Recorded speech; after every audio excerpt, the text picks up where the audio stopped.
সাগরনী হত্যা মামলা বাংলাদেশের বিচার ব্যবস্থার এক দীর্ঘশ্বাসের নাম।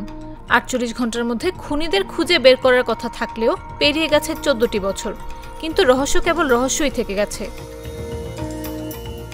৫ আগস্টের পর পরিবর্তিত বাংলাদেশে আলোচিত এই হত্যা রহস্যে উন্মোচনের আশায় হাইকোর্টের দ্বারস্থ হয় সাগরনীর পরিবার।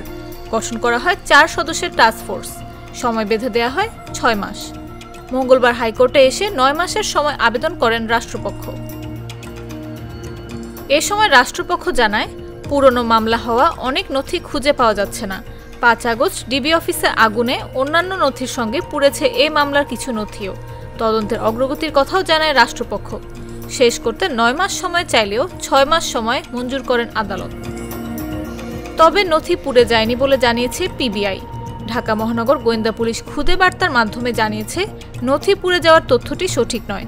সাগরনীর পক্ষের আইনজীবী শিশিরও বলছেন, কিছু নথি হারিয়েছে, তারাও শুনেছেন। রাষ্ট্রপক্ষ একটু বলার চেষ্টা করেছেন যে অনেক কিছুই ডিজেপিয়ার হয়ে গেছে, অনেক কিছুই অনেক দিনের আগের নথি, অনেক কিছুই খুঁজে পাওয়া যায়নি। সিডি, ডিভিডি কোন জায়গার কি হয়েছে, মিসপ্লেস হয়ে গেছে, যথেষ্ট জায়গায় নাই, এই সমস্ত কথা তিনি বলেছেন। কারণ আদালত প্রশ্ন করেছিলেন এত সময় কেন দরকার হবে।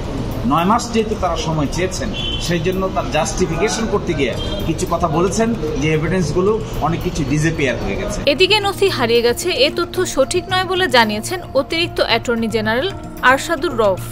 তিনি বলেন, দীর্ঘ সময় পুরনো মামলা হওয়ায় তদন্ত সময় সাপেক্ষ হচ্ছে, কিন্তু সব নথি আছে।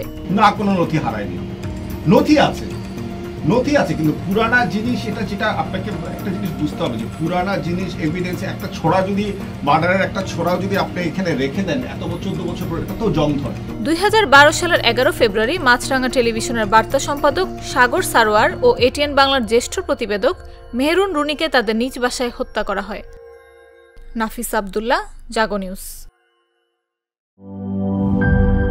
সিল্কোর সিল্ক অ্যান্ড শাইন, যাতে আছে আর্গান অয়েল ও ওট প্রোটিনের গুডনেস, যা আপনার চুলকে রাখে হেলদি অ্যান্ড শাইনিং।